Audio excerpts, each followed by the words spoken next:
You are on, sir. Okay, I'd like to call to order the regular Finance Committee meeting of September 20th, 2021 at approximately 5:02 PM. Can I have a roll call, please? Yes. Counselor Cassett, Here. Counselor Villarreal, Present. Counselor Lindell, Yes, I'm here. Thank you. sure. Counselor O'Meara Worth, Yes. I and am Counselor Abate. Thank you. Counselor Abate. Here. Okay, so we have a quorum. The next item is approval of the agenda. Are there changes from staff? I believe there are, Ms. McCoy.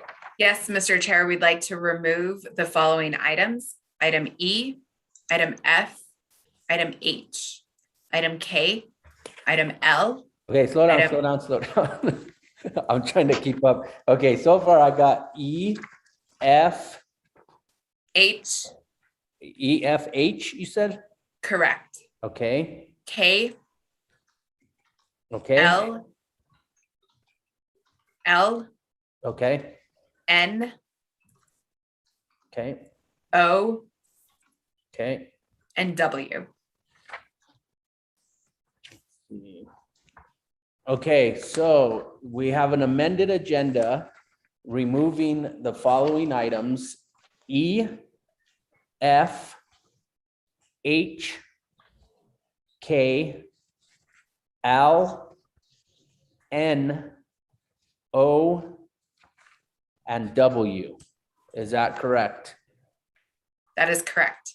Okay, is there any changes from the committee? Can I have a motion to approve the agenda as amended? So moved. Second. Second, Okay, we have a motion and a second. Can I have a roll call, please? Yes. Counselor Cassett, Yes. Counselor Villarreal, Yes. Counselor Lindell, yes, Counselor Romero Worth, Yes. Counselor Abate. Yes. Thank you. Okay, our next item is approval of the consent agenda. Are there items to be removed off the consent agenda? Councilwoman Villarreal. Thank you, Mr. Chair. Item T is in Tom. Okay. That's it. Councilwoman Lindell. thank you, Chair. Item C, please. Item C. Okay. Anyone else? One more, Chair. Yes, Councilwoman Item Lindell. P, Item P. Okay.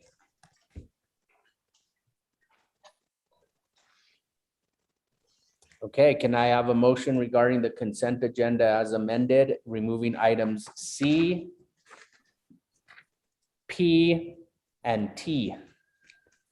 so moved. Second. Okay, we have a motion and a second. Can I have a roll call, please? Yes. Counselor Cassett, Yes. Counselor Villarreal, Yes. Counselor Lindell, Yes, Counselor Romero Worth, Yes. and Counselor Abate. Yes. Okay, the consent agenda has been approved as amended. That takes us to item 5, which is approval of the minutes. These are the regular Finance Committee meeting minutes of August 30th, 2021. Are there any changes from staff? No changes, Mr. Chair. Okay, changes from the committee. Councilwoman Villarreal. Sorry, I meant to raise my hand and ask a question about something else, so not about the minutes. Okay. Okay, so can I have a motion regarding the minutes? move to approve. Second. Okay, we have a motion and a second. Can I have a roll call, please?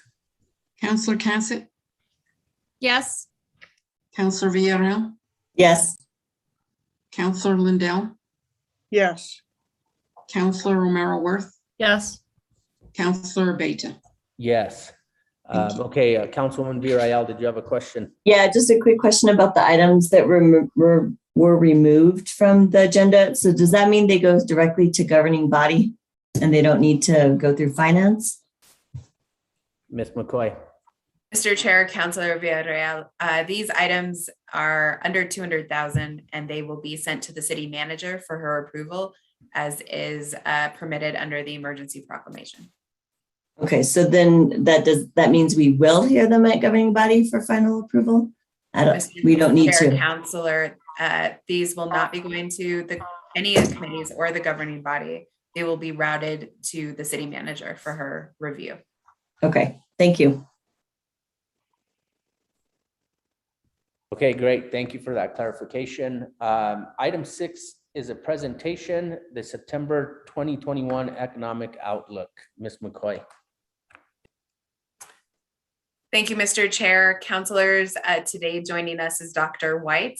He will be reviewing an economic outlook through the first half of the year and the first quarter of the fiscal year. I'll turn it over to Dr. White. Thank you so much, Finance Director McCoy, and thank you so much to the members of the council for being here. Let me share my presentation here. Hopefully you'll be able to see it. Just 1 second.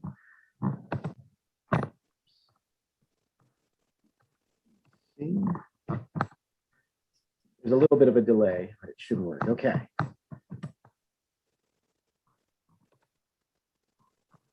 All right, so I've constructed sort of a brief overview of what the outlook is for the city of Santa Fe as we head forward further into fiscal year 22 through this first half of next year. And so looking at this, and so, you know, you've seen me before, I think, speak to the council. It is always an honor and I'm grateful to be here. I'm an associate professor of finance and the assistant dean of teaching and learning at UNM Anderson. And in this context here, we're going to go over quickly some national economic numbers to give you a sense of what to expect in the months ahead. So the big perspective ideas are that we're seeing slow economic growth, easing economic growth, not slow, I should say. We're still seeing elevated rates of GDP this year. Year 2021, we're expected to end around 6% GDP growth. That will continue into next year at a slower rate. Broad improvements in the economy have been offset by a few frictions, notably decreases in inventories, government spending, the stimulus that we saw before that helped highlight the economic advantages and growth in the last year, as well as labor shortages. In the labor market, we've seen robust wage growth and record 10.9 million job openings. And of course, the difficulty with jobs that are being opened, when we lost a lot of jobs at the beginning of the pandemic last year, there were a couple of issues. One was that it took a very long time to get those jobs back. The second is that people in those jobs no longer, when they were laid off, went on to other careers and other perspectives. And the third part is that we've actually diminished the amount of people who are currently employed in our workforce, our participation rate. And so I'll go into a little bit more detail on that in a second. Inflation remains elevated, but it is declining. We sort of crossed a little barrier in August. The dollar is also declining in value. Of note is to watch what the Federal Reserve does in the next few months. There's been a lot of discussion about the question of tapering. The Federal Reserve tapers. What they do to help stimulate the economy, or what they did, was buy a lot of bonds and mortgage-backed security, and they're looking at tapering this potentially this year. What this does is potentially reduce some of the upward pressures that we've seen on real estate and other parts of the market. And we don't expect them to increase the discount rate, which is that overnight lending rate to large banks, until a little bit further off, despite the temporary inflation. One sense to look at the job market is to look at how COVID cases reflect on our employment numbers that we get monthly. And here what I've done is I've plotted our monthly COVID cases from August 2021, which is on the left, all the way back through last July, as well as non-farm payroll, which is the orange number. When we have a lot of COVID cases in blue, our job numbers go down. And that's the same whether it was January or December of last year, as well as August of this year. We saw a surge of COVID cases due to the Delta variant, and the amount of non-farm payrolls, the jobs that we all take part in, actually declined as well. One note as well, especially for the city of Santa Fe, looking forward, are those travel numbers. We stayed very consistent early on with projections as to how many people would be in the air. We're still about 80% to where we were back in 2019. And that's sort of that light orange colored line that you see here. When we forecast this out, it's highly dependent and highly variable based on the amount of potential additional variance we might have, et cetera, et cetera. So we're still tracking behind in those travel numbers. Going down to New Mexico, the key picture here is to acknowledge that we're going to be experiencing slow and steady growth. New Mexico is tied for the second highest unemployment rate in the nation. The most recent number at 7.2 is below 7.6, but it's still very, very high. Non-farm employment, which is the people employed in non-farm work in New Mexico, the size of our total labor force, grew from about 784,000 to 809,000 for the first half of this year. We saw those numbers grow in leisure and hospitality and as well in government. Real estate prices and rents are starting to grow more slowly after a year of absolutely historic increases. Also for New Mexico and relevant to the state's revenue pattern, oil prices have been around exceeding $70 a barrel in some cases, which has led to improved New Mexico oil production. This benefits the bottom line of the state. We're typically in a typical year, we're the third biggest oil producer of any state. For a few months this year, we were actually second. And this should improve the state revenue forecast through fiscal year 2022 as well. So when we think about this, one of the things to note, we talked about this in a previous meeting as well, as the surge in real estate prices. And these have been not just confined into the property values themselves. Here, Santa Fe is in red and Albuquerque is in yellow, and then New Mexico is in green. But it's also involving several other things, especially rent increases. And rent increases have increased across the entire country. We saw surges across real estate as well as rent. And usually what happens now becomes very, very interesting. Usually to meet that demand, we see a lot of building of multifamily units, a lot of building of apartment complexes. Albuquerque saw a year-on-year increase through August 22-21 of about 17% in rent increases. You can see for the state of New Mexico on the chart at right, it doesn't matter if we're talking about studios, 1 bedrooms, all the way up to 4 bedrooms, those prices increased dramatically in the last year. And that relates heavily to a lot of the bottom line for our citizens. One focus that I'd like to kind of drill down a little bit deeper on are questions around childcare and economic recovery. One aspect that's often overlooked by many economists is the fact that we have very high childcare costs. And these were exacerbated, in fact, by the labor shortages we saw during the pandemic. And to give you a sense of this, participation rates in the labor force, meaning that people who go out, look for jobs, are looking for employment in New Mexico are somewhat lower than in the United States. And this is partially due to the availability of childcare. Nationally, about 44% of parents left the workforce during the pandemic, did so due to the cost of childcare. About 62% the pandemic said made it more difficult to afford childcare. In the city of Santa Fe, there were 7 permanent closures of early childhood childcare facilities. 4 remain temporarily closed. And to give you a sense of this and further on this, and where does this fall down and how does this affect economic recovery? And as you all know, the difficulty is this falls disproportionately on women. If you lose a job when the reason is childcare, over a quarter of all cite childcare as the reason, as opposed to about 12.8% of men. And this is very interesting. To give it kind of even more kind of context, this was a article the other day from the Washington Post using Bureau of Labor Statistics data.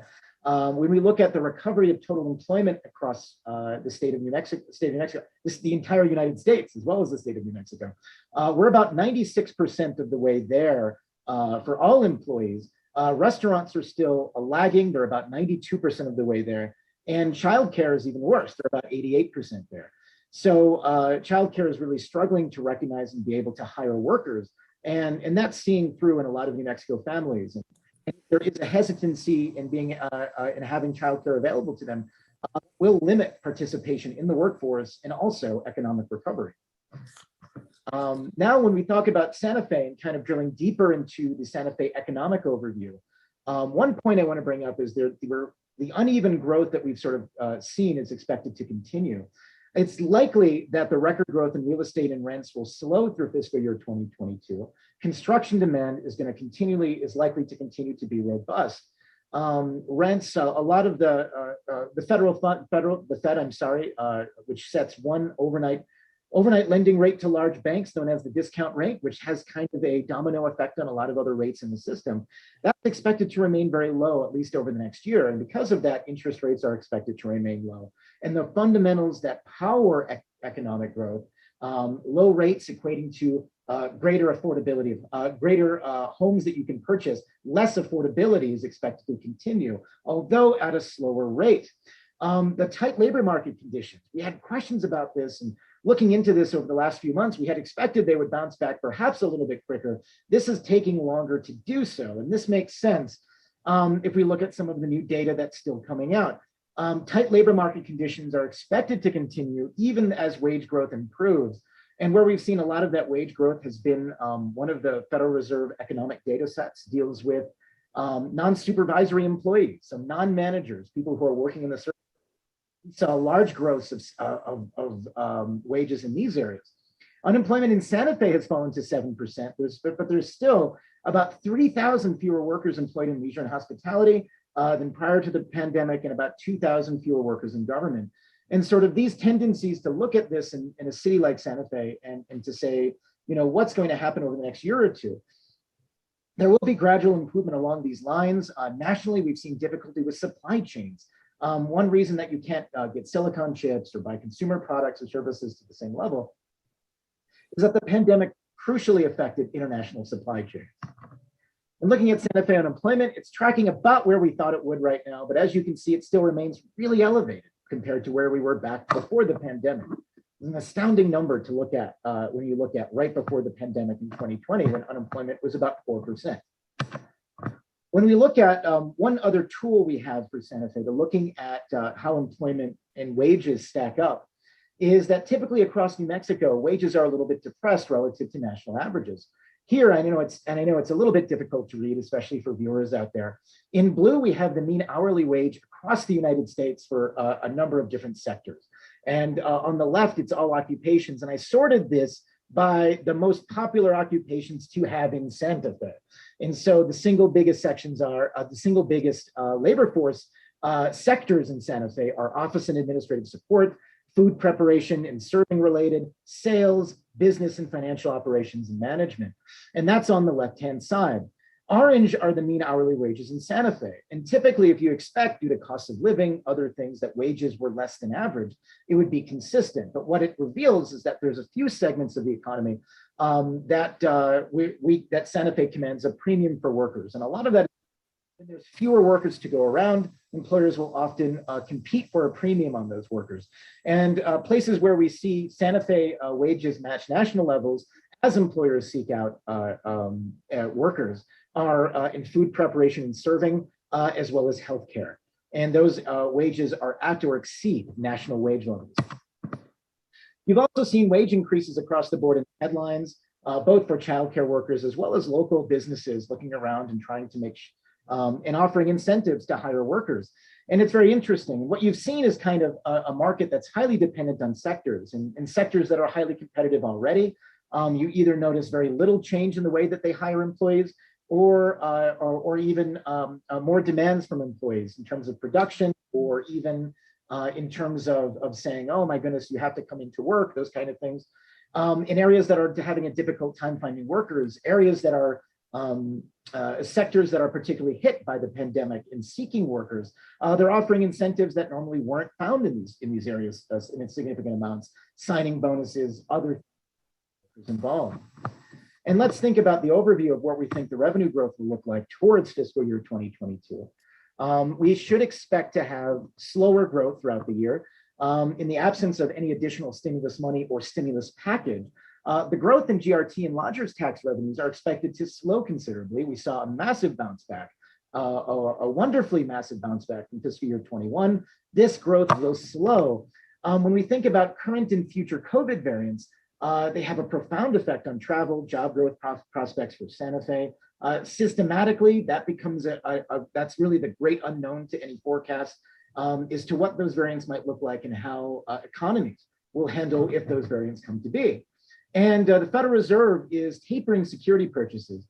And this has the benefit of likely contributing part of the story to slowing property value growth. As we sort of gradually get back to some level of normalization, these aspects, the market for second homes, the other things that we're looking for in the economy should start slowing and make real estate more reasonable. However, there's nothing to suggest at this point any economic correction that would physically in itself reduce the price of real estate in itself. So it's one thing to say growth will be slower, it's yet another to say that growth will decline. And we haven't seen anything yet on the economic horizon suggesting that. Additional apartment inventory will likely help slow increases in rents locally. Lastly, this inflationary pressure that we're seeing is expected to be short-term. Short-term inflationary risks can be damaging for individual wallets. They are expected to continue. We look at the areas where they're concentrated in heavily in fuel, as well as some consumer goods that are affected by global supply chain issues. So this will likely continue to affect residents and companies doing business in New Mexico and in Santa Fe, at least through next year. This sort of unwinding of these supply chain concerns is taking a bit longer than expected. Right now, the overarching belief across economic consensus is that inflation is going to be relatively short-lived. But if inflation proves to be longer, and one of those engines that drives inflation longer is higher sustained over many months, then the Fed will likely step in and increase rates earlier than they previously anticipated. And so this is kind of a quick overview of what's going on in Santa Fe right now. And I appreciate your patience for listening to this. Is there any questions about this? Questions? Councilwoman Cassette. Thank you very much, Mr. Chair, and thank you again, Dr. White, for being here. I just had a few potential follow-up questions that you may not have the answer to. First of all, I was very well, I'm not sure happy is the correct word, but thankful to see the information on childcare. This has been a really big issue that I've been talking to a lot of people about and pushing and discussing. You mentioned the challenge that childcare is having hiring workers, and this is something that I've really been hearing as I've been talking to community members, to providers, to nonprofits who are working in this field. Has any of the research that you've come across start to dig into the why this is happening? What is the challenge that is really leading to this lack of rebound in the employment section there? That's a really good question, Counselor, and I'm very grateful for it. So when we look at this, when we look for over a very, very long period of time, one of the real engines for U.S. economic expansion in the 70s, 80s, 90s, 2000s was an increase in the size of our participation rate, our labor force. And this was primarily driven by women who joined the labor force for the first time, and that contributed more economic power, more economic growth, and that was a tide that lifted all boats in the economy. And what we've seen, and this has been a struggle through the last several recessions, is that we often haven't recovered the participation rates we saw, and especially since 2008 during the Great Recession. So if we track the participation rate, not only in New Mexico, but also throughout the United States, it goes down really rapidly after a recession, and it takes a very long time to come back. And it doesn't really come back to where it was before. And so that relates to childcare significantly, because childcare costs and sort of what we're seeing, wages for the childcare sector remain very, very low. And that makes it very difficult to hire workers. Consequently, especially with something with such a high level of responsibility, such a difficult task, wages remain incredibly low. And so people who might otherwise be employed in childcare services are taking jobs in other places that are less demanding and less involved in those sorts of work. And so consequently, it's sort of a negative cycle where the work becomes harder as there are fewer places that operate in this section. And then suddenly now you have a situation where you have real childcare shortages and availability of labor. And so it becomes a real question. And right now, as you can see from sort of the most recent chart, is that, or the one that I showed in the presentation, is that it has not recovered as fast as other places, and as fast as other sectors in the economy, I should say. And that's a very notable thing. And it's been a challenge. And so I can look further into that as well.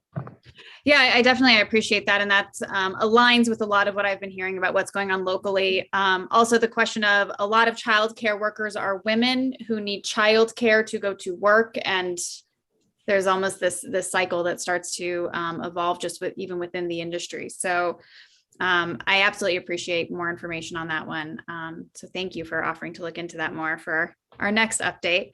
I had just a quick follow-up. You mentioned both Violet Crown and La Fonda and some of the incentives that they were offering to get workers. Do you have information on how successful were those? You know, with Violet Crown raising wages, did that bring in workers? And same with the signing bonuses at La Fonda. That's a very good question. So I can't speak for either one of those and their success, and that's a good question and something I can look into further. I do know that they have been met signing bonuses across the country in separate firms. If we look at some aggregate data, there is mixed success in that. That raising wages does increase the amount of people who might apply, but there's still a disconnect between the availability of jobs and the workers who are seeking them. And that becomes a big issue, but I'll look into that as well. And right now, and the disconnect is that there are more jobs available than people looking to work. Correct. Right. Okay. Right. And there's more jobs available, but again, the jobs available are not the ones that the people who might be looking for work might be qualified for, or they actually have the skills necessary to perform. And so it's one thing to have a lot of open jobs, but then there's the separate issue of skills training. And that's something that as a country, you know, there's so many things that could go on in that category, but this would be workforce training, other things to get people aligned to the skills that happen. And one final note about that is during a recession, it often accelerates job market behaviors or job market tendencies that are already there. So if we look at if people were struggling to find service sector workers in 2019, people are really struggling to find service sector workers in 2020 and 2021. Yeah, thank you for that. And I think that's another important thing for us to start looking at is where we're having challenges within the city and where some of that worker skill might be needed and how we can potentially assist that to recover the economy in Santa Fe. And then this is less of a question and more just of a comment, that mention of, you know, COVID cases going up and jobs going down, as well as the variants and how this impacts our economy. And just, while I have a public platform, just another moment to say, this is why people need to get vaccinated, because this is really, I mean, this is how the economy recovers. This is how you stop the variants. So anybody who's watching who has not been vaccinated, I would urge you to go get a vaccine, because it really does impact the so many aspects of our community. And it's not just about the health, it is this economic health piece that we are all very concerned about. The health piece is very important too, and saving lives, obviously, but the negative consequences of the economy struggling, those really impact lives as well. And so it's all related. Go get a vaccine. Thank you so much. Other questions? Okay, thank you, Dr. White. We appreciate the presentation. Could we get a copy of the presentation emailed to all of us? Yeah, that would be great if you can take care of that, Ms. McCoy. Thank you. Mr. Chair, councilors, I'd be happy to do that. Thank you, Dr. White.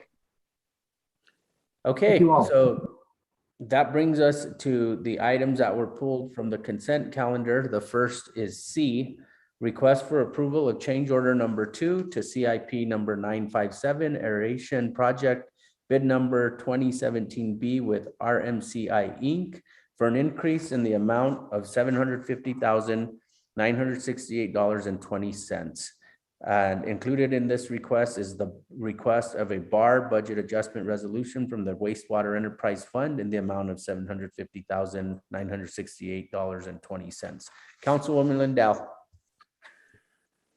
Thank you, Chair. I'm just have a question on this. It's not really very specific, but it seems like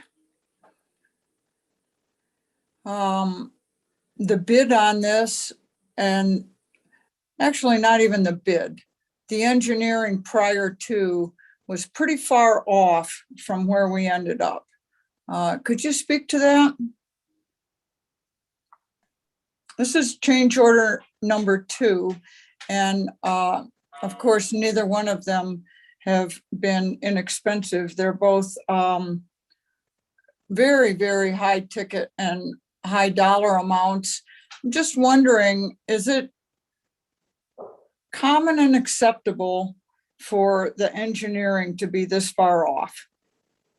what was the information that they didn't have that made this bid just not even close? Mr. Chair, Counselor Lindell, there have been several items that came up. I don't have all of those all that information myself. I don't really deal with the engineering aspect of the bidding process. But I can definitely look into that and get you that information. One of the items I believe was for the, sorry about that. That's okay. Don't feel hurried.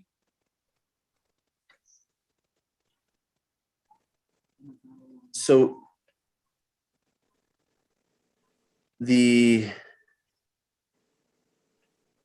one of the items that was unforeseen was the amount of sludge that needed to be removed from the aeration basin itself. I don't believe there is a way to calculate the amount of sludge that can collect on the bottom of this basin. So that was a portion of the expense on this change order. And that was for removal of the sludge on let's see. I see it on page 4 of 28, if that's helpful to you, that it was $361,000. Yes, that's I believe, and that was for both the north and the south aeration basin. And like I said, there's no real way to calculate the amount of sludge that can collect. These basins have been online for several years. We do occasionally remove them from service and try to do a quick inspection, but unfortunately there are only 2 basins that we are capable of running for this facility. Just removing one basin from service kind of ties half of our capability to treat the wastewater. So just to sum it up, there's that's an unforeseen expense on that end. Can I interrupt you and ask a Yes. question? And if you don't know, that's okay. It appears on page 4 that removal of the sludge from the northern, there was a spill on March 4th, that there was a removal of sludge of $71,000. So that spill was an excessive accumulation of foam that occurred. And this definitely occurs when there's an upset in the treatment process. So cutting the capacity down to half really disturbs the microorganisms and their environment. So if that happens, the aeration basins tend to accumulate foam, and there's a particular type of microorganism that just loves that environment, and that's the filamentous bacteria. So once that starts collecting, it's kind of tough to remove. It took a few weeks just to get us back under control. But this does occur when there's plant upsets of any sort. Okay. This spill, just to let everybody know, so this spill did occur, but it did not happen outside of the facility. It was just a spill into the North Basin, which was empty at the time and no one was in it. Okay. All right. I'm troubled when we have two very sizable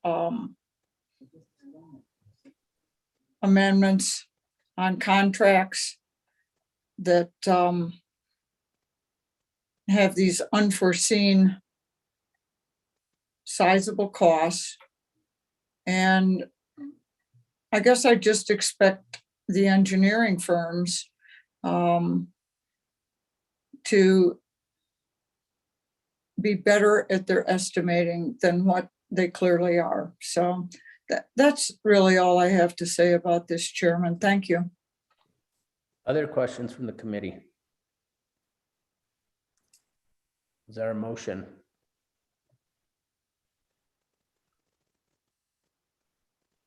Okay, I'll move for approval. Is there a second? Second. Okay, there's a motion and a second. Any further discussion? Can I have a roll call, please? Yes, Counselor Cassett, Yes. Counselor Villarreal, Yes.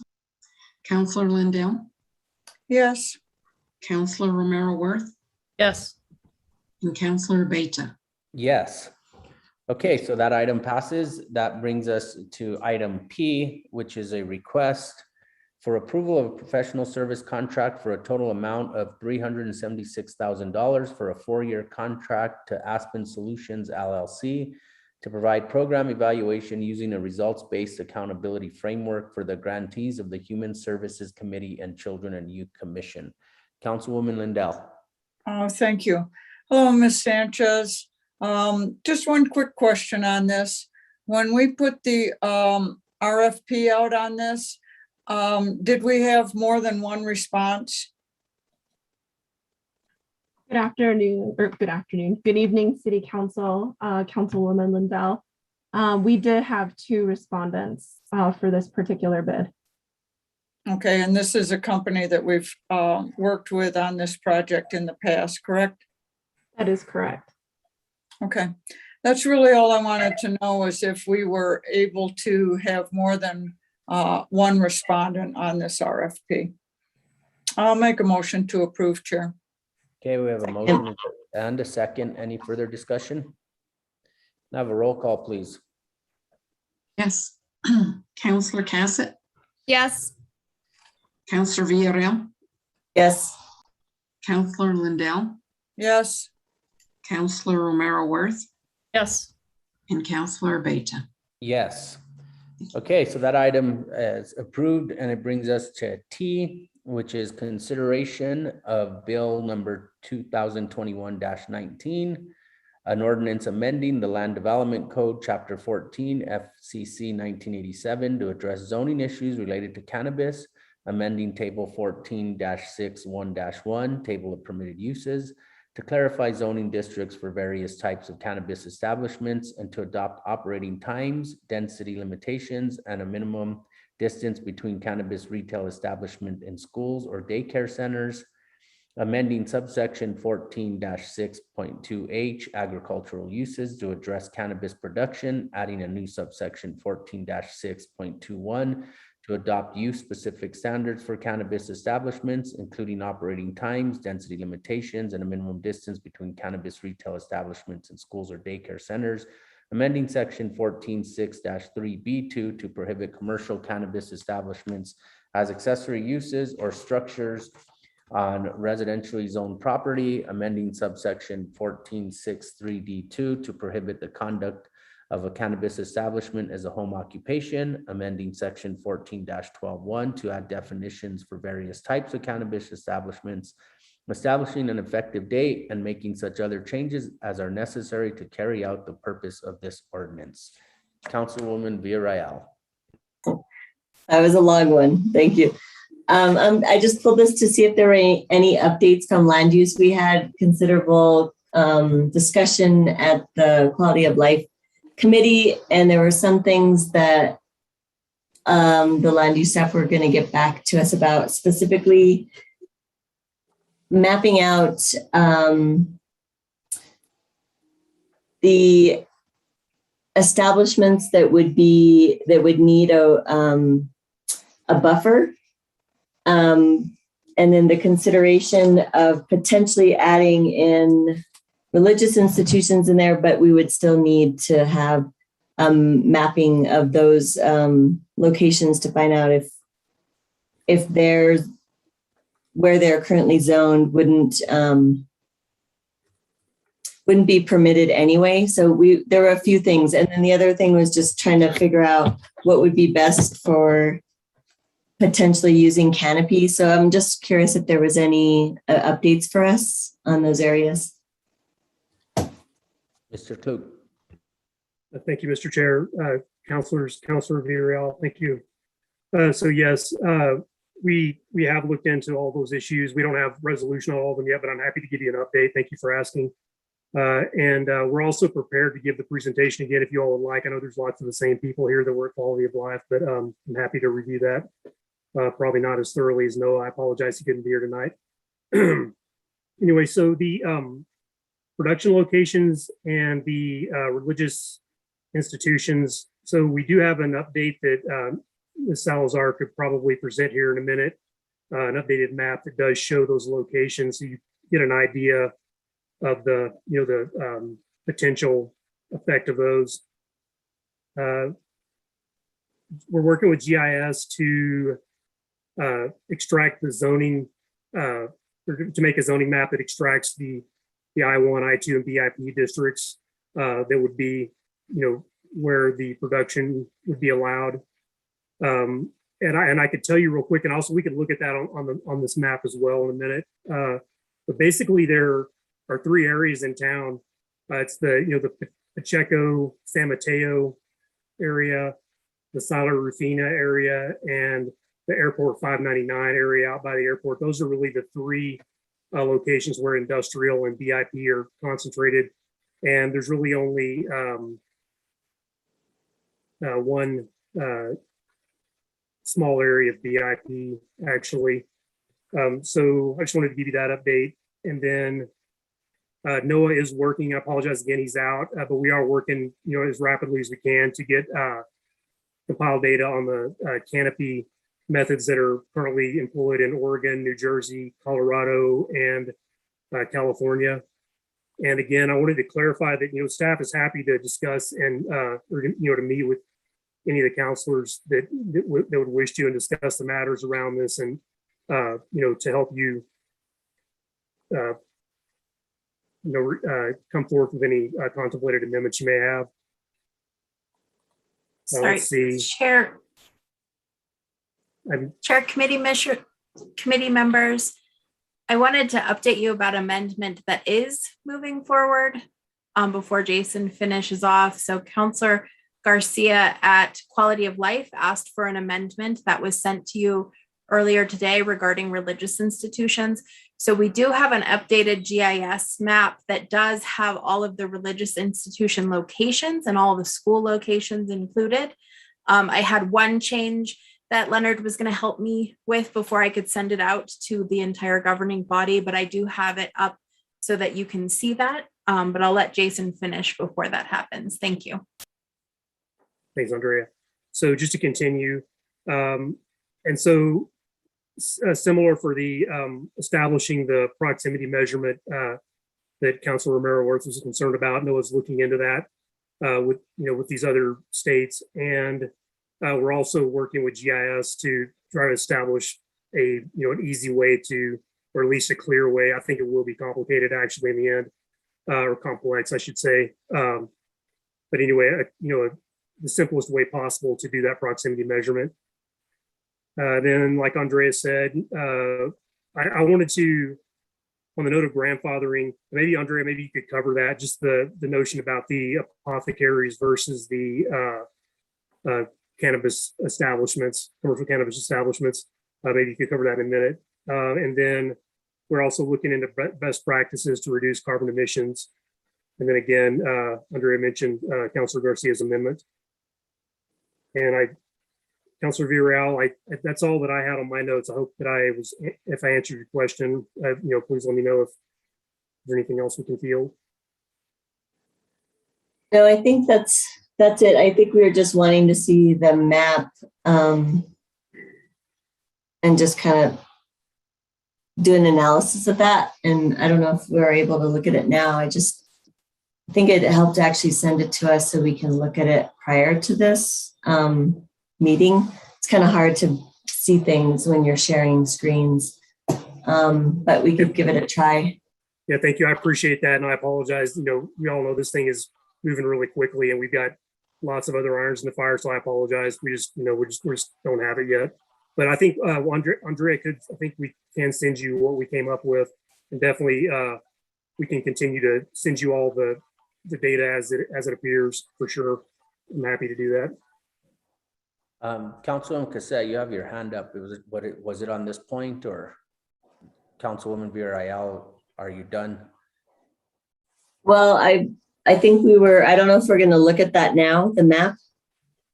I may have questions from that, but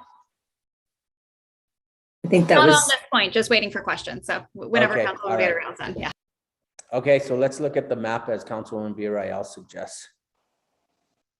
I'll share my screen right now. So this is the map. We have removed any potential theoretical cannabis shops, which we had in the map before. So now these are the red portions, are all of the existing apothecary retail areas. The little teeny eyes that almost look like little people in square boxes are all the religious institutions, and all the dots of different colors are all the schools in the area. So when we do zoom in some of the areas, you will see that there are religious institutions that are within the 300 zone marker. I believe in some of the areas, they're within 400 feet, but I am happy to send this map as it now exists to you so you can peruse it yourself. We were just having it finalized and once again removing some of the information that had been used by the policy subcommittee to make their determinations before. So we've removed that, and then we have this to send to you. I'm happy to zoom in any way or show you anything you would like, but I will be sending you this link. Thank you. Yeah, I think sending it to us will be helpful. Remind us again the multi-level circles, what those are. Yes. Multicolor circles. So each one of these areas is an established retail apothecary. On top of that, so if you look to the left, there's a buffer of cannabis business parcels, and it has purple is 100 feet, blue is 200 feet, red is 300 feet, green is 400 feet, and yellow is 600 feet. So that is the kind of heat map signature of each, circling the premises of each of the existing apothecaries. Currently, this map has all of the zoning linked into it, so you can zoom in and see what the zoning is. And then you also have all of these little institutions. We don't have right now a map that shows the property line of the institutions, and that is the proposed amendment that's in the packet, is that it would be measured from the property line of the religious institution. So while we have it in these zoning maps from the establishment itself, we don't know what those radius maps look like with the religious institutions themselves. Okay. The other thing we're thinking about for institutions is the majority might already be located in residential areas. So there wouldn't be an allowance of cannabis retail. Is that correct? So I guess what we're trying to just determine is if there's a need to add religious institutions in there that would be applied to that 300-foot buffer. But I guess I was wanting to see which ones were located in more residential areas versus commercially zoned areas. But I'll have to look at the map if there's a way to kind of navigate that.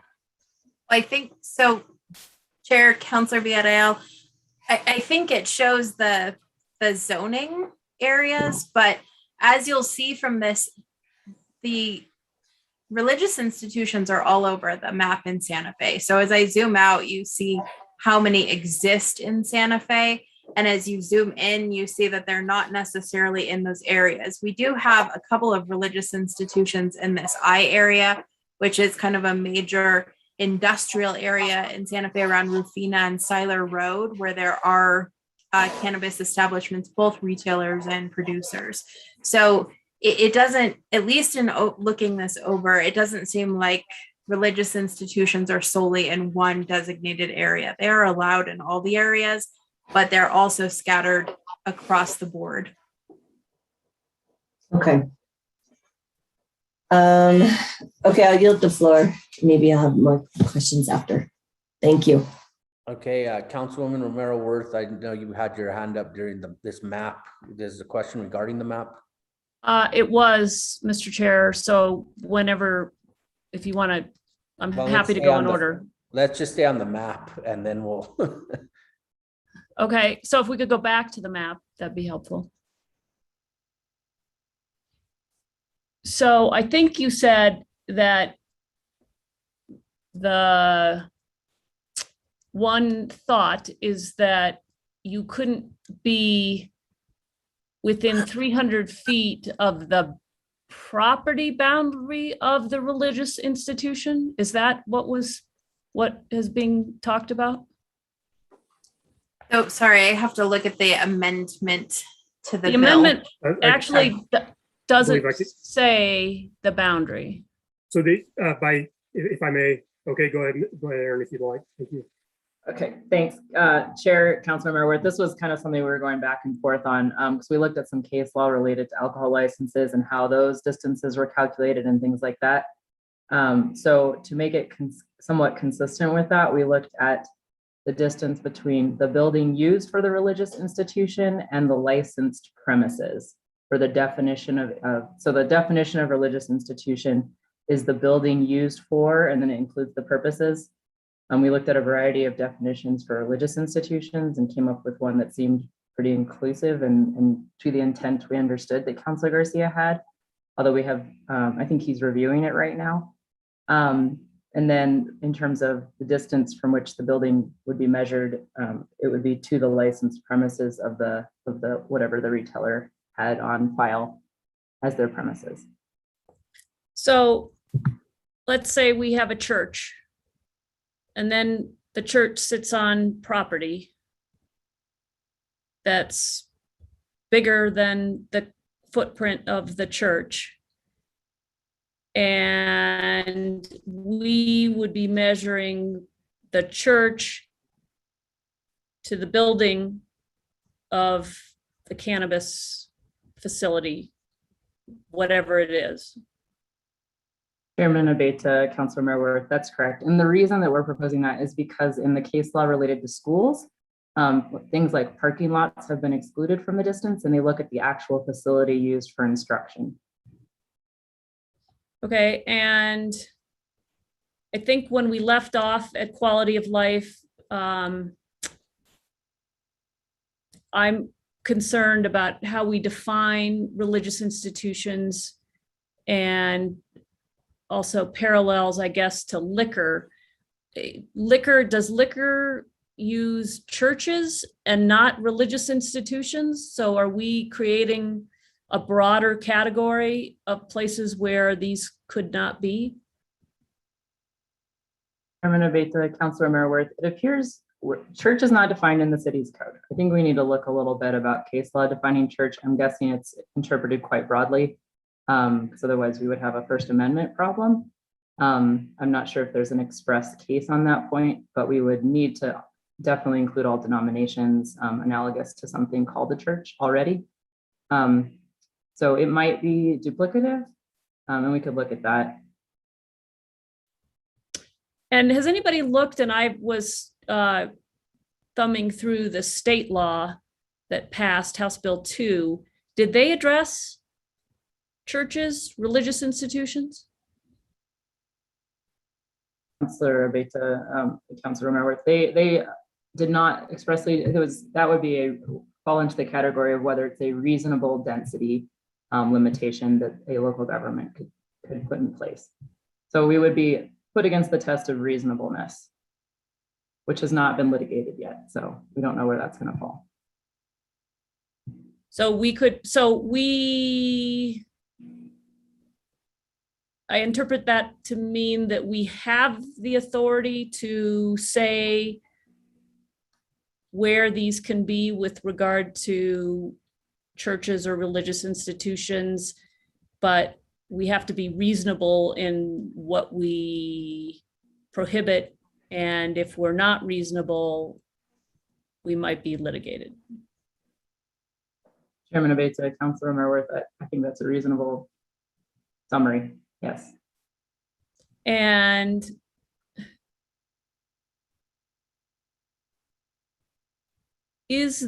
have you looked at whether we talked a little bit at quality of life about there being exceptions in the liquor law where you could, where we, I guess, as the governing body, occasionally say that there is not, that will provide an exception for the serving of liquor or for the establishment itself, because it is within the proximity that we don't want it to be. But, you know, the folks that are impacted write a letter and say, we're okay, and we can grant that. Did anybody look at an option like that rather than just a hard line, nope, can't be within this span? Chairman Abeyta, Councilor Merworth, what I did look at is the state statutes on liquor. And so they do create the waiver process via statute. So that was a framework that we adopted.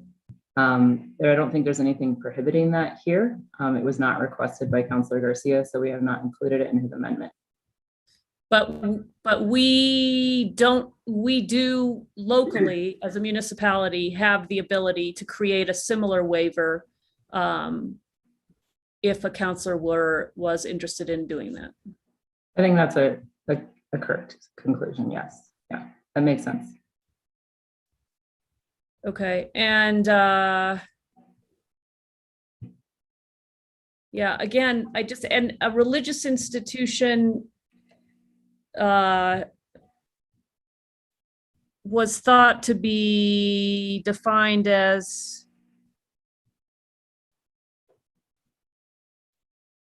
are all religious institutions identified? The definition that's being thrown out here, a building having the primary purpose of either a church, temple, mosque, or other place of worship, or to support and manage the practice of a specific set of religious beliefs. Could you have an informal group that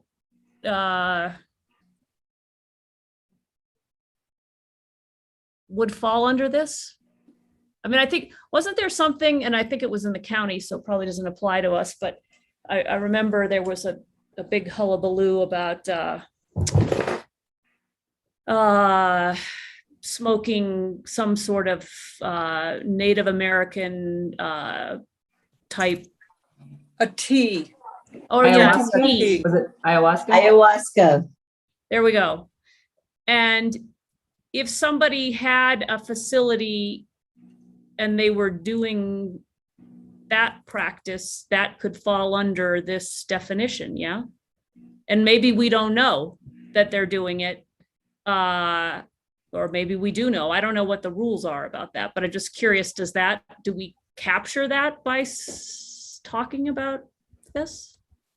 Chairman Abeyta, Councilor Merworth, if that situation came up, I think what we'd look at is the First Amendment principles. That particular church was absolutely recognized under the U.S. Supreme Court case on the matter. So, right, very famous case, so we would go to that. We would have to recognize it to those boundaries. The definition we used, we looked at a few different options from other jurisdictions. I think this one was a slightly modified version from UNESCO. Yeah, sorry, I'm fuzzy about that. I just remember.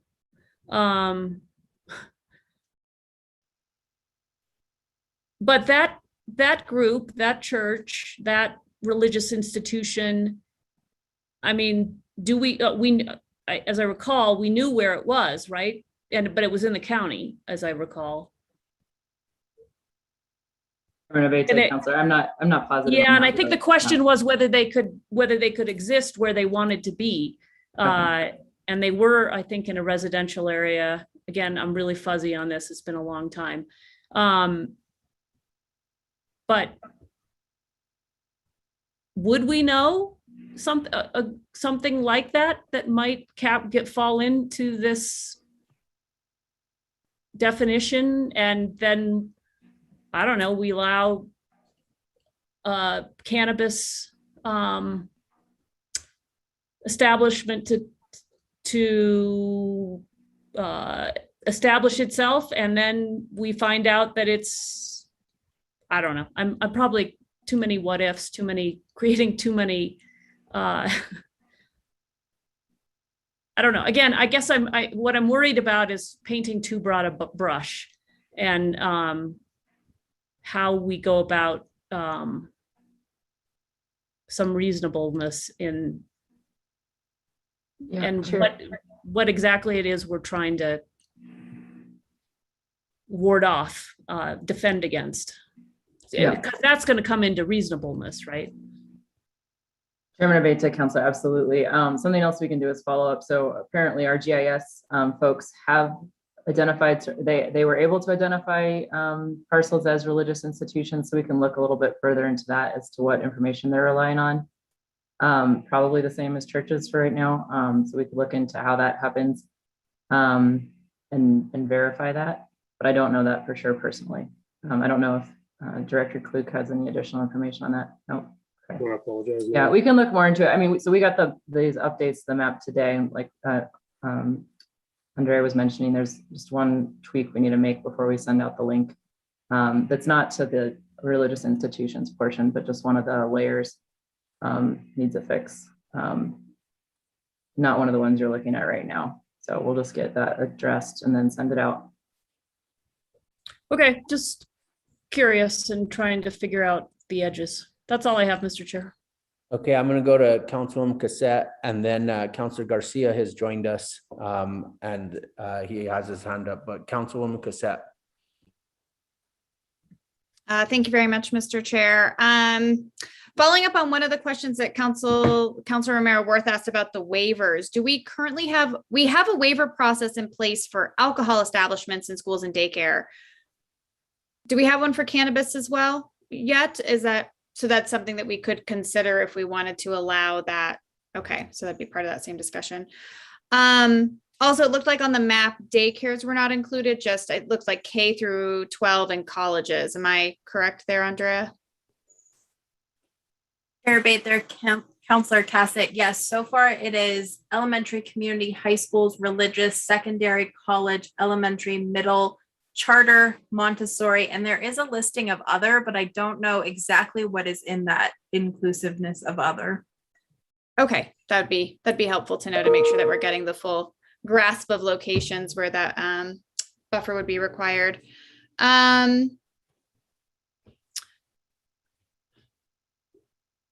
So switching topics, want to talk briefly about some of the discussions that we were having around canopy, and some further looking into this that I've done since quality of life. My understanding is that some of the philosophy around zoning with canopy would be to control the resources utilized, that there's water considerations, that there's energy considerations, and that by controlling canopy, we are looking at how those resources are utilized for the cannabis industry. And I guess one of my first questions about that is, based on what the state has allowed us to make decisions on, would we even be able to, is that something that's within our jurisdiction to say, we are going to limit canopy size to no more than this size, or we're only going to allow X number of producers that have a extra large canopy, or I don't remember all the categories that were there. And so I'm curious, have you guys have looked into that at all, and if that's a consideration?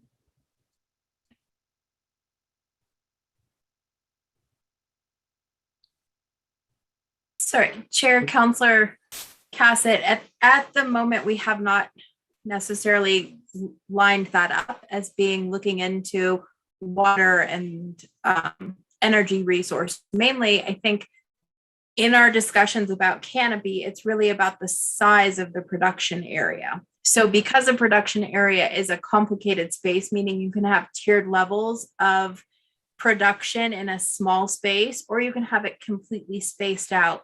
The idea was potentially regulating it in terms of size so that in specific areas that it's allowed, it's not a huge spatial sizing of canopy area. But because of the way it was then linked in the ordinance itself, it wasn't delineated by canopy area. So while it could be, and the finance committee could make determinations or submit an amendment to change that. So in certain districts, you limit the canopy area. That wasn't necessarily a consideration. Now we are doing research, as Jason had mentioned, about the carbon emission footprint. And so that is some research that is occurring and happening. We do not have any determinations or anything beyond the article that I believe Mr. Fuchs sent out. So that's all the information I have, but maybe he has some more. Well, I could add a little bit to the picture. Thank you. So, Mr. Chair, councilors, Councilor Cassett. So we have reached out to the Water Division, and they understand that the current water budget estimates for nurseries are inadequate for cannabis, and outdoor landscaping is probably not correct either. So they are, they understand that they may need to develop a new way to budget water for indoor agricultural operations within the context of cannabis. And so that's all that we have from them so far. They do understand that it needs to be addressed, and it has not been yet. Okay, thank you. I appreciate that. It's Aaron, did you have something to add? Chairman of Councilor Cassett, I just wanted to add, I don't think we could say no facilities greater than a certain size. That would potentially be problematic because we can't completely prohibit a particular business to operate. But what we can do is reasonably regulate it. So maybe there's a certain area we would only want that size in if there's a particular public policy reason we're trying to address by doing that. Okay, thank you. Yeah, that was my understanding. So I appreciate that follow-up, that there wouldn't be an ability to say we're limiting canopy size throughout the city to this amount. So thank you. I had another kind of random question, one of those 3 a.m. thoughts. Is this, are cannabis distribution sites allowed at the farmers markets? So I know that right now CBD, I believe, operates at the farmers markets. Is that something that somebody could potentially do, grow cannabis and then bring it to the farmers market to sell? Or do we, I don't believe we allow alcohol there. So I'm curious if we've thought about that with cannabis. Or do we allow alcohol there? Chair of Beta, Councilor Cassett, at least the rail yard farmers market, I do believe there is a prohibition potentially on cannabis shops. I have to look at the master plan, but in my review of the master plan at an earlier date, I thought that had been a prohibition. I'm happy to follow up on that, but I do not necessarily know the answer as to whether they could be a market that comes through in not for a long-term purpose, because I think the license is linked to an actual business address. So I don't know if it would be allowed to then be sold during a farmer's market Saturday or Sunday or Tuesday. Okay. And just to add to that, it looks like it is in the BCD district. So theoretically, it could be allowed, but I think Andrea may be correct about the master plan. Okay. Yeah, that was my question. Then the other one at Presbyterian, which I'm not sure where that's zoned. And then Andrea, you mentioned, so the entire rail yard right now, there's a ban on cannabis shops. Is that both the rail yard and then Baca district as well? Councilor Cassett, I would like to look at the master plan. I remember that talking about it a while ago, but I can't clarify that exactly. So I will look at the land uses. If I can look at it during this meeting, I will get back to you. If not, I will send you an email. But thank you. And Baca is also BCD, just for your information. Yes, yes, I got that one down. Thank you. Can you send that to all of us, please? Wonderful. Okay, I think those were all my follow-up questions for now. This canopy thing, I think the thing that I'm struggling with is a little bit of the why. So I appreciate that you guys are doing some more research. You know, what does this get us? I understand that if there were specific zones that we wanted to limit larger producers into, that'd be interesting. Actually, out of curiosity, how many, you probably don't know this off the top of your head, how many agricultural sites do we have within the city limits? I mean, I guess it's one of those questions of, given how expensive land is within the city of Santa Fe and how much cheaper it is the moment that you go outside the city, or, you know, you drive out a little bit further, do we have any idea of how many people are looking to actually produce and grow, and not retail and sell, but produce and grow within the city of Santa Fe? Have we had any indication of what this interest looks like, or what patterns look like with other agricultural products?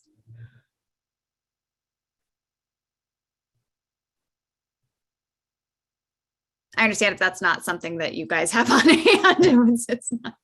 Hi, Rich. Councilor, Mr. Chair, and Councilor Katz, if I could give you a glimpse maybe of an answer. So we're working with a business accelerator, Santa Fe Innovates, and we just recently had a webinar on the subject with potential entrepreneurs. 16 folks said that they were interested in starting a business. We don't know how it's broken down, but we are about to sponsor a cohort in October to see what type of entrepreneurship folks are going to pursue. But you're correct. The cost of farming in the city is way more expensive than if you go out to the county. So it may be production, testing, manufacturing more than it is an agricultural issue because of the cost of ownership of just getting it started up. You have to find the right investor who is going to be able to take on some of those hard costs that you will have with it. Interesting. Okay. I could add to that if you'd like. Sure. So just under in chapter 14, the 14-6.11, the table of permitted uses, it does list various categories that are available for urban farms, urban farm ground level, roof level, aquaponics, et cetera. If you'd like to review that, or I could go over it now if that's appropriate. Many of them do require a special use permit. The only ones that are permitted without a special use permit are the urban farm ground level, less than 10,000 square feet. And then they are permitted in residential areas as an accessory use, but that would not be applicable with cannabis. Okay. Yeah, thank you. I'll go ahead and take the time. I know that we do have the table of permitted uses in our packet, so I'm happy to take a look at that. All right, I believe those are all my questions for now. I will yield the floor. Thank you. Councilwoman Lindell. Thank you, Chair. I don't have a specific question. I'm just going to bring up a issue and an item that I'm concerned about, and Councilor Cassett touched on it. Sorry. I haven't seen much in any of this on water usage, and this is an industry that is intensive with water usage, and we can review it at the beginning, or we can review it later on when we think it's a problem. But I think the water usage with this industry is intensive, and I just read an article from the New York Times. I think it actually was online with the New Mexican about water theft in Oregon and how this industry has stolen a lot of water.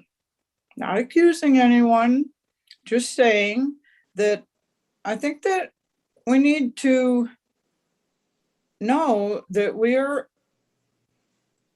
opening our doors, not just in the state, in our city, to a very water intensive usage. And perhaps we need to get in front of this and look at what our rates are for industries that use disproportionate amounts of water. It's just a comment and trying to look into the future, because it certainly is completely dependent upon water. We already use 30% of our water for landscaping. It's a lot. So I'm just giving the council a heads up that it's something that I hope all of you have your antenna up about and that you start thinking about, because I think it will become an issue. So that's all I have, Chair. Councilwoman Romero Worth. Thank you, Mr. Chair. I do have some more generalized questions. I'll just pick up with where Councilor Lindell left off. So it's my understanding that the state legislation requires, and hopefully I'm getting this right, requires this industry to bring water rights with them. Is anybody familiar with that provision in the state legislation?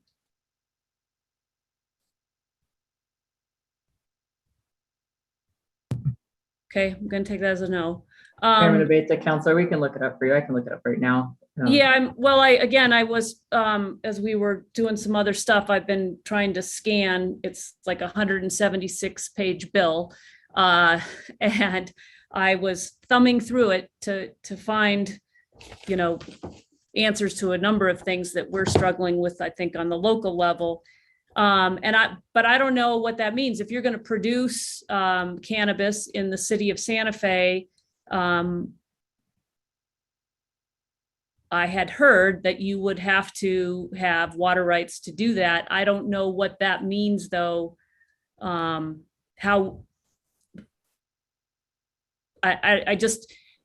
My understanding is they can't just turn on the tap and use that water to grow cannabis, but I could be wrong. And I think that's something that we need to understand in this conversation around water.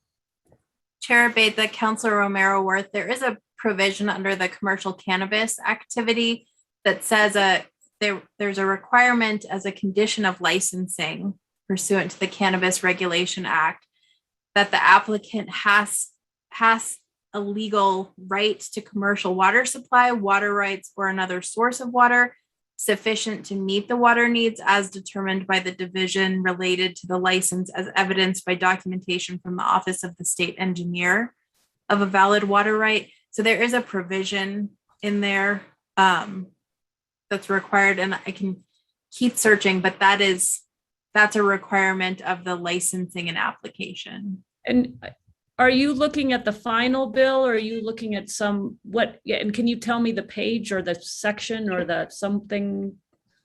How do I find that?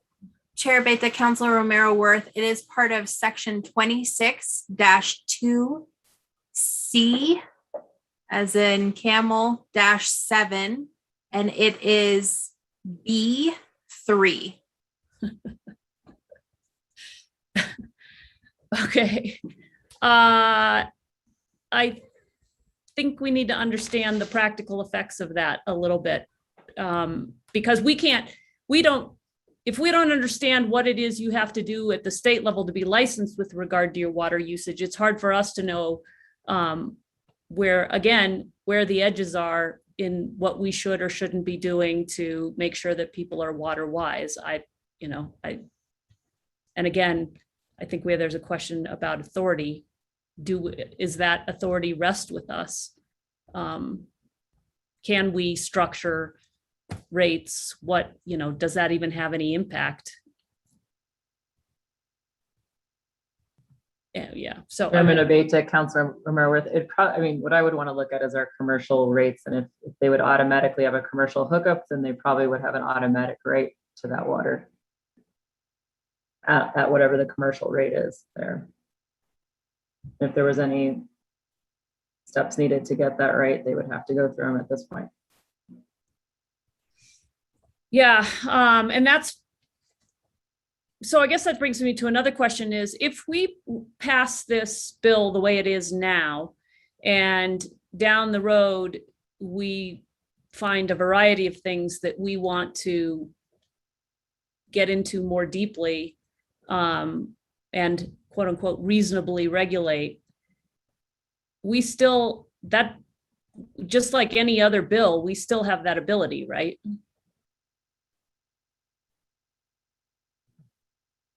Councilor Baker, Councilor Romeroworth, I think that's right. Anything that we're allowed to regulate now, we could regulate later. It would just be anyone who gets started would be likely grandfathered in. Right, because some of this stuff it feels like it's going to take more time than we currently have to get some basic stuff down.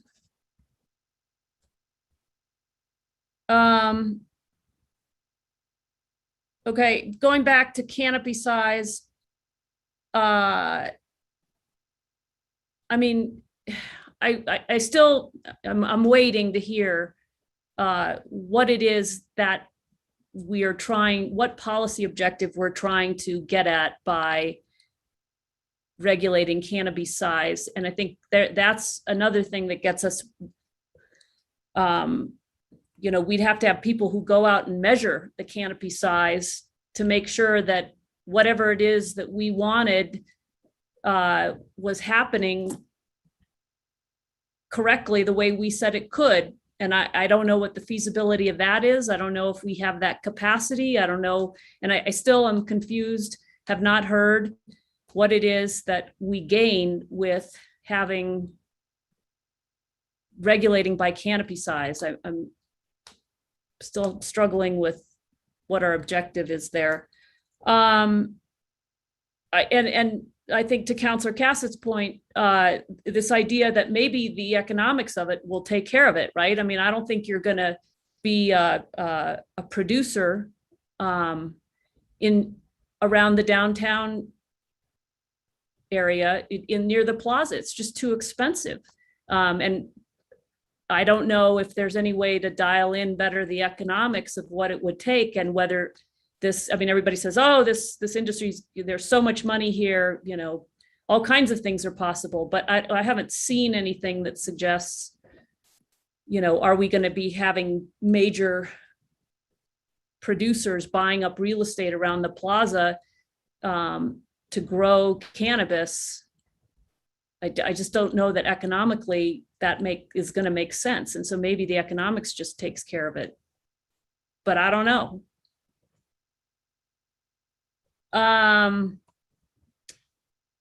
Has anybody looked at St. Mike's and the St. Mike's overlay?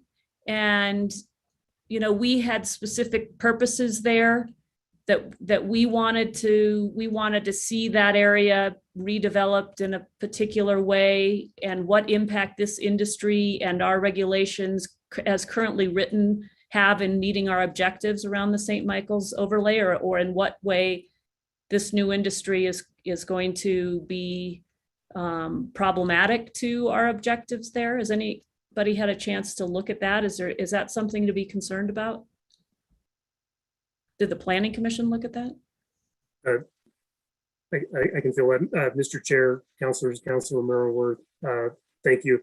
I believe they have looked at it. I don't think it made it into their recommendations. We'd have to circle back with NOAA to get more information on that. I think it's a good question. One of the industrial districts is on the periphery of that zone, at Pacheco and Pacheco and San Mateo, 2nd Street. If I may, I'd also like to address your previous comments regarding the downtown area, if I may. Sure. Happy to, please. So, thank you. So the downtown area will mainly be, affected by micro businesses, which will be, potentially will be allowed downtown. And, but they will be much, very restricted operations. So there won't be a major, producer moving downtown. And then again, I know we do owe you that zoning map for the industrial and VIP locations, but those are nowhere near downtown. Again, they're basically focused on the, Early Street, Cerrillos, that zone, Tyler and Rufina, and then, down by the airport. Those are really the only districts where large production will be allowed under this bill. And the districts that are on Cerrillos are closer to downtown. They're not very big and definitely not conducive to outdoor growing. So they would always be, I'm assuming they would be, for indoor production. And so the way that the canopy could be used is, to restrict those areas to smaller canopy sizes, and then amend the table of permitted uses, as it has not been. Again, the reason that the bill has been presented to you the way it is that all those permitted uses are exactly the same for all the different canopy sizes. So we reduce that to micro producers and producers. If we wanted to expand the table of permitted uses, not expand it, if we wanted to, pull out different categories for different canopy sizes, that would be a way to manage the, the size of those operations, depending on the area of town. But again, they are fairly isolated and not really near downtown. So does that mean, and there seems to be some fear that these micro businesses, even though they're micro businesses, could be rather large in scale. And if we don't put a canopy size on a micro business, this is where I got this idea, because it was suggested to me that this micro business could be bigger than maybe what we think of when we think of a micro. I mean, I'm thinking a micro business is a pretty small operation, a small business, but it's been suggested that, if we don't regulate their canopy size, we could have this huge production around the plaza. And yet, to me, it's like, okay, well, wait, economically, would that even make sense to the earlier point, which is, wouldn't you go out where land values are less expensive? Mr. Chair, councilors, Councilor Moreau, I believe that's a valid point. Micro businesses are limited to 200 mature plants, and as we know, and maybe Andrea could inform us a little bit about the size, but mature plants can vary wildly in size, and so I think that's one of the reasons why the Planning Commission wanted to go down the road of canopy size. And I think to your point, I believe the only limiting factor would be the property sizes downtown, potentially.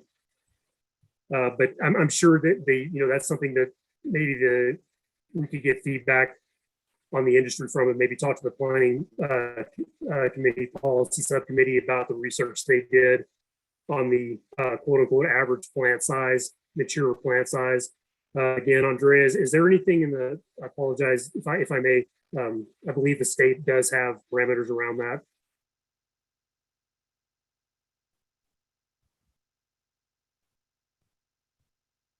Chair Beta, Councilor Romero Worth. So they've limited plant size, plant numbers in the micro business, and the micro business it's been placed in the statute and in the regulations to be an equity piece. And so I think that talking about whether a canopy size is going to be huge for a micro business seems to be a bit of undermining the social equity and economic equity. These licenses are the smallest, probably the most inexpensive licenses you could obtain. And while we're not regulating canopy, they are regulating size in the sense that they're counting mature plants versus immature plants. And the purpose of the plants and the growth is to bring it to market, meaning sell it. So growing enormous plants probably isn't the intent of the business, but I don't know the exact measurements of plants or how large people are growing them or what the intent for a micro business producer is. But I know that there is a section in the New Mexico Administrative Code that came out 16.8.1.8, which talks about social and economic equity. And this is the driver for that micro business, is talking about there are certain parts of our society that have been affected by cannabis regulation. And so in order to have justice and have social equity, to make these licenses cheaper can bring those individuals who might have been affected by drug regulations into this business should they want to start in this business.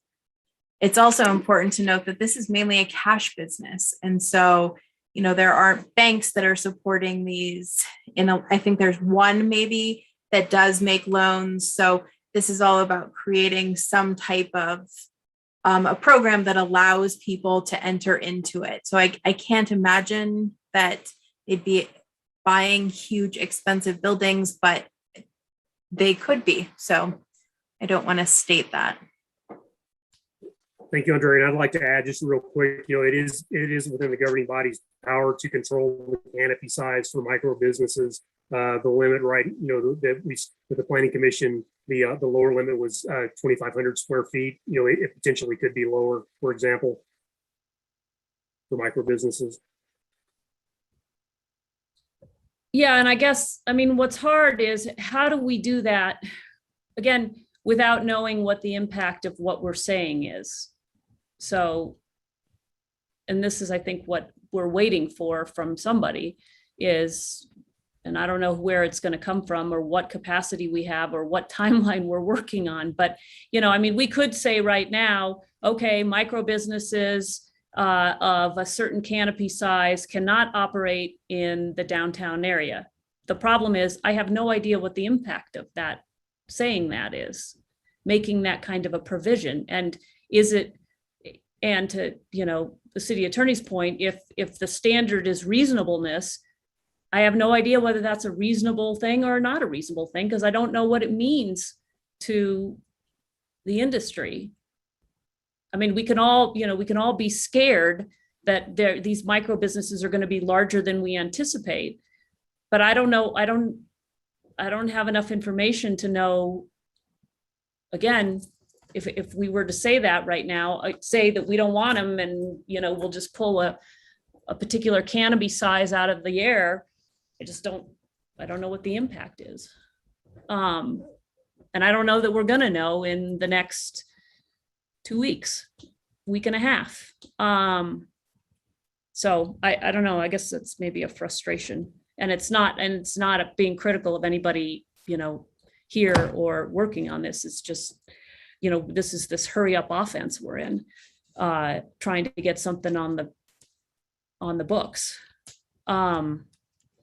Okay. I didn't hear anybody talk. We talked to quality of life about the measuring points from the door to the door. And, you know, if you go one way around the block, it might be further than if you go the other way around the block. Has anybody looked at that more closely? Is that on your list? Is that? Mr. Chair, yes, Councilor Romero, yes. As I mentioned earlier, we are looking at data from, or for that method from Oregon, New Jersey, Colorado, and California. We don't have that back yet. I apologize, Noah's out of town, but he is looking into that.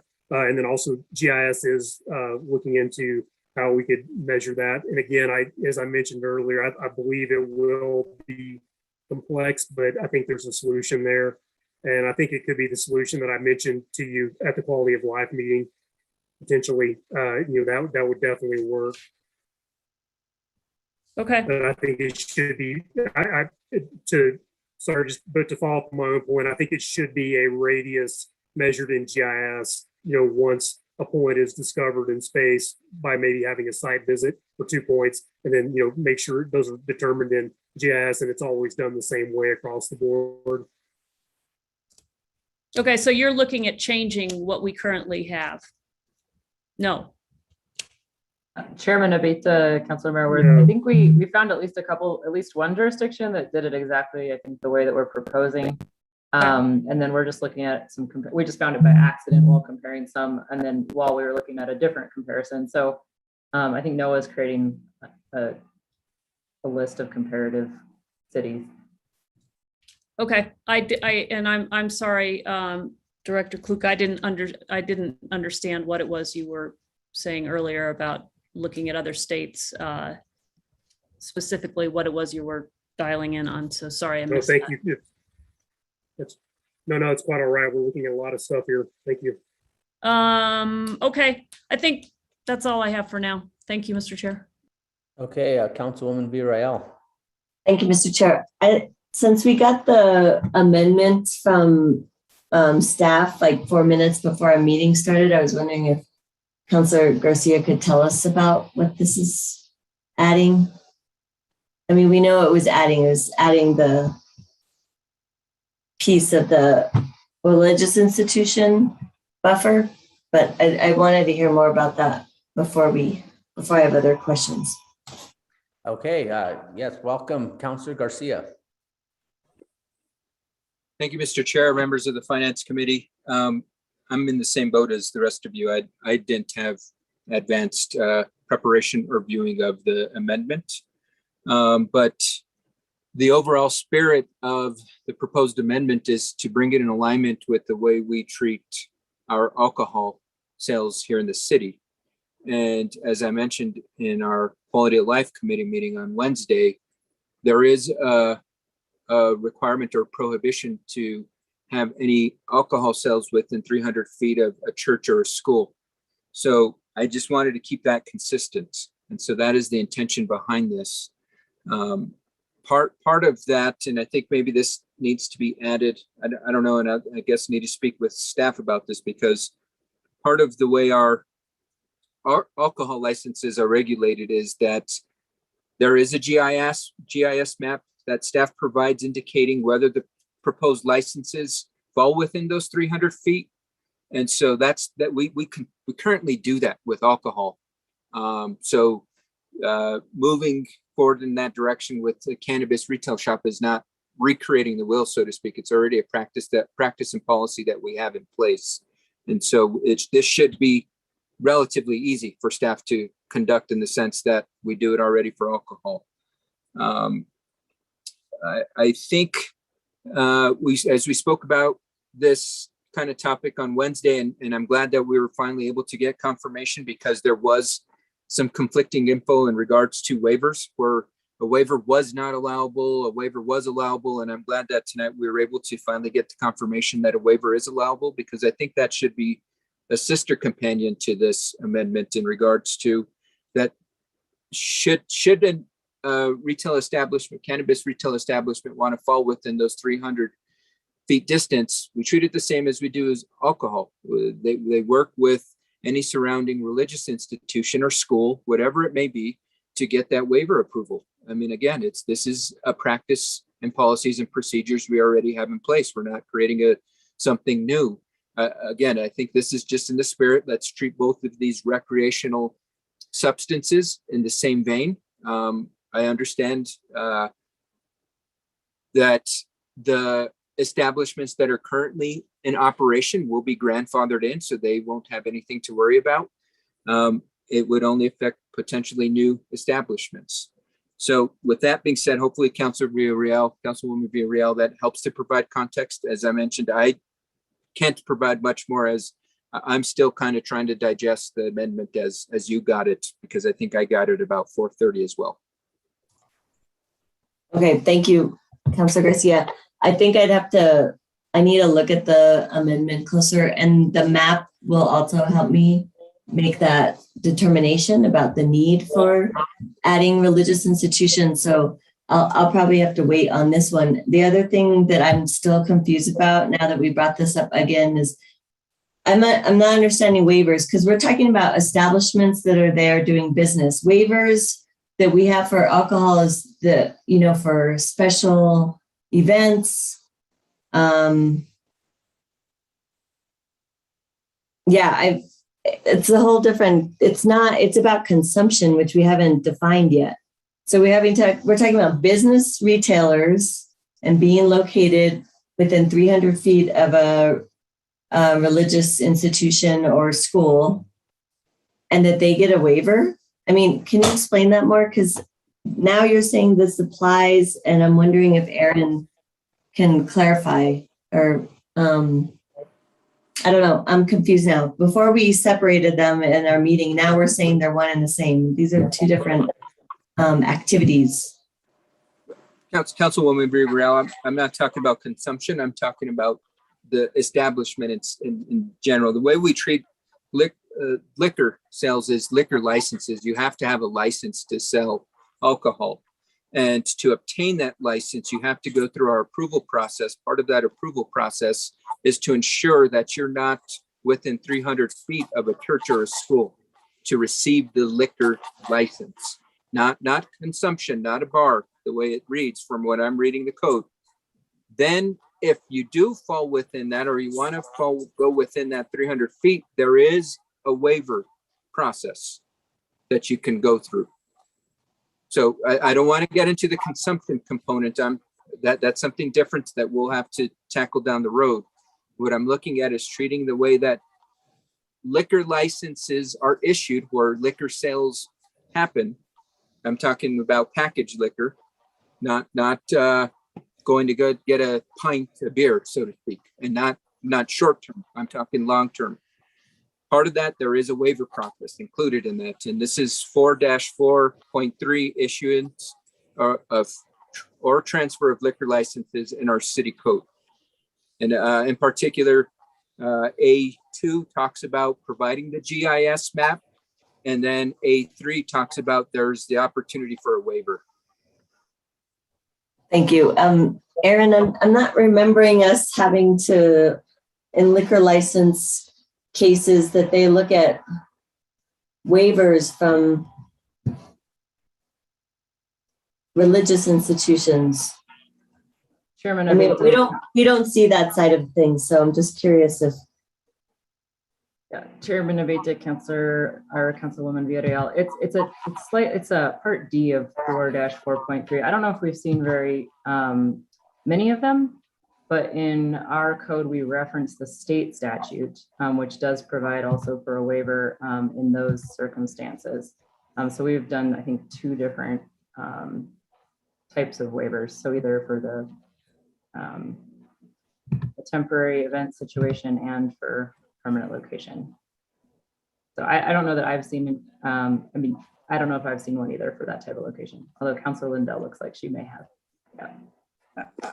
I've seen a fair number of them where some establishment is within 300 feet. And within our packet, it used to be that we would have a letter from the institution saying that they have no objection to that license being issued. Okay, I don't know why I'm always thinking about events in terms of waivers, but okay, so it's both. And then in this case, we're talking about waivers for retail locations, not, sorry, the buffers are referring to retailers, not producers or manufacturers, right? Councilwoman Villarreal, the way the amendment is currently proposed, it is only for retailers, not for grow operations. Okay.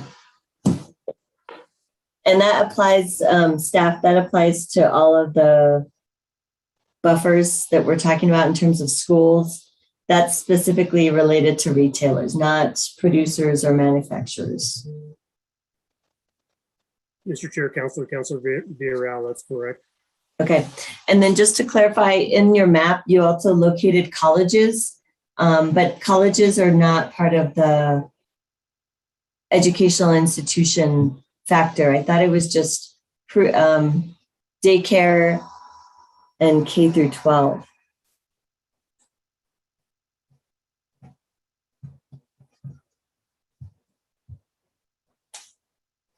Is that right? Anybody? Anybody? Chair Beta, Councilor Villarreal. Yes, you are correct. Our GIS map included all schools. We can ask to remove the colleges. And currently, the legislation as proposed talks about distance from preschools, daycare centers, elementary or secondary schools. So I think it would prohibit us including colleges. So we will ask to remove that. Got it. Okay, that just threw me off when you said colleges are on there. I was thinking, what? That was not part of the original. So, okay. All right, those are all the questions I have.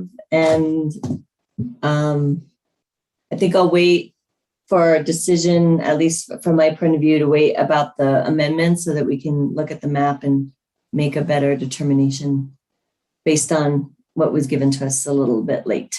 Thank you. Okay, Councilor Garcia, did you want to add anything else or did you have any questions?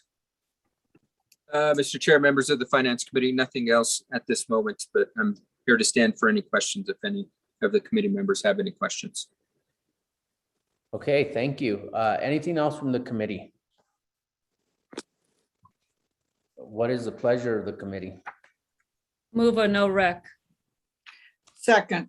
Okay, we have a motion to move forward with no recommendation. That has been seconded. Is there any discussion?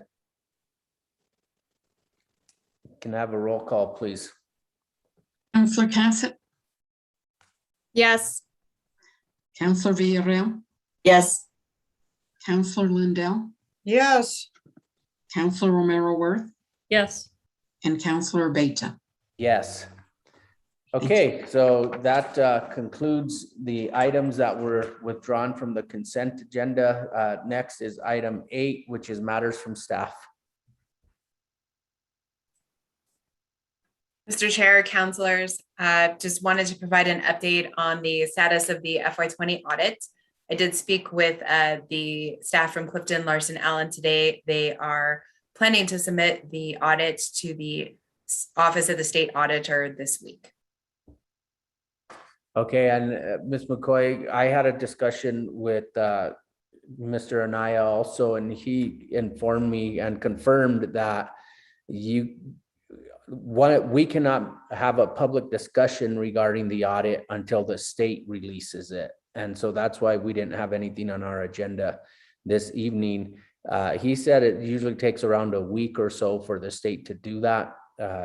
It could be longer though. So I don't know if the state releases it, if we want to have a special finance committee meeting prior to the governing body meeting, which is already next week, or should we just have the audit at the governing body next week rather than trying to pull together a special finance committee meeting?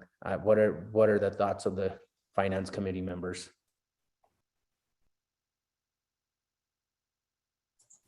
Mr. Chair. Councilwoman Villarreal. I think we should have a presentation about it. I'm not sure the time frame. I'm not even sure why it was submitted to OSA so late. So I just think it would be helpful for me, since we have a fiduciary responsibility for audits, and audits fall into that. I'd like to hear it, and I thought we were going to hear about it in this meeting. But since we have to take that time, I want to know if our next finance meeting will have a presentation from the auditors, because I would like that, or a special meeting would be helpful so that other counselors could be part of that discussion. So I wanted to hear from staff first about what you were thinking. Mr. Chair, councilors, we also have to present the external audit report together with CLA to the audit committee. So I'd recommend having a joint audit committee, finance committee meeting as a special session outside of our regular 2-week calendar for finance committee meetings. We have about, I think, 3 or 4 finance committee meetings left in the calendar year of 2021. And there's going to be a significant number of items being brought forward through the committee process. So I would recommend having this joint meeting at a special session where all of the governing body members, of course, are invited, but definitely the members of the Finance Committee and the Audit Committee. Okay. And Director, Yes. and to follow up, so Director McCoy, when is the audit committee meeting? The next one? The next audit counselor, the next audit committee has not been scheduled at this point. We are waiting for the presentation of the audit in order to schedule that meeting. So we would have a special joint meeting of the Finance Committee and the Audit Committee once the state releases the audit. Mr. So does Chair, that- yes, that is correct. So does that mean then that would happen in the month of September? Mr. Chair, Councilor Villarreal, we are depending on the audit to be released by the state auditor's office, so I cannot give you a specific date right now. So it's dependent on their releasing it. And that's, again, Mr. Anaya had confirmed that to me that, yeah, we can't have a public meeting until they authorize that or they release it. But if they release it next week, then we can schedule a joint meeting with the Finance Committee and the Audit Committee. So would that be, So possibly, Councilwoman Villarreal, we could have a special meeting between now and the end of the month in September. It's all just depends on the state. okay.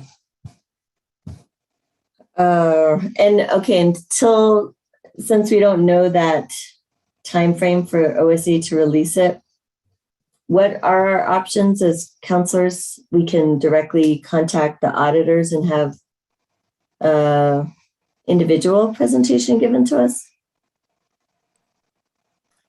Mr. Chair, councilors, yes, that is a possibility. You can, the staff from CLA is willing to sit down with the members of the governing body and review the audit report. Just preliminary, from preliminary indications, this report is over 200 pages and does contain substantial amount of financial, complex financial statements. So the state auditor staff is willing to sit down and review that with each of the members if they request that. Okay. And did you send us information of who to contact if that's what we choose to do? I can, Counselor. Okay. That's not a problem. Okay, thank you. That's all I have. Okay, Councilwoman Cassette. Thank you, Mr. Chair. So following up on just the lateness of the audit this year and moving forward, how we need to be working to get ourselves back on track onto on-time audits. And Ms. McCoy, can you talk a little bit about what we need to be doing and what we need to be looking at as a finance committee? I know you and I have spoken a little bit about positions and funding and those pieces. And so I would like to have that conversation here about what we need to be looking at to really assist us in getting back on track for on-time audits. Mr. Chair, Counselor, thank you for that question. As you recall, this council approved an additional $500,000 for the finance department and other city departments to utilize for the audit preparation. So we have issued a request for proposals to be able to utilize that funding that was allocated for the current fiscal year. Our target is always the December 15th deadline that the OSA sets forward in the state audit rule. At this point, we have finished FY20. We've moved on to the FY21 close. A lot of those deadlines have already passed for the last fiscal year's close, but there's still a significant amount of work that our staff has to do. And so we look forward to awarding through the RFP process, selecting a vendor to assist us with the audit preparation to march towards that December 15th timeframe. It will be pretty tight to be able to meet that deadline, but that is our goal. Thank you, Director McCoy. And where are we with the RFP? When do you guys expect to select an awardee for that? Mr. Chair, Councilor Casawit, we expect to be awarding that contract within the next few weeks. I know the evaluation committee is in the final stages of approving Okay. that contract. Perfect. And then we will see that when it gets there. All right. Thank you very much. I appreciate that. Councilwoman Romero Worth.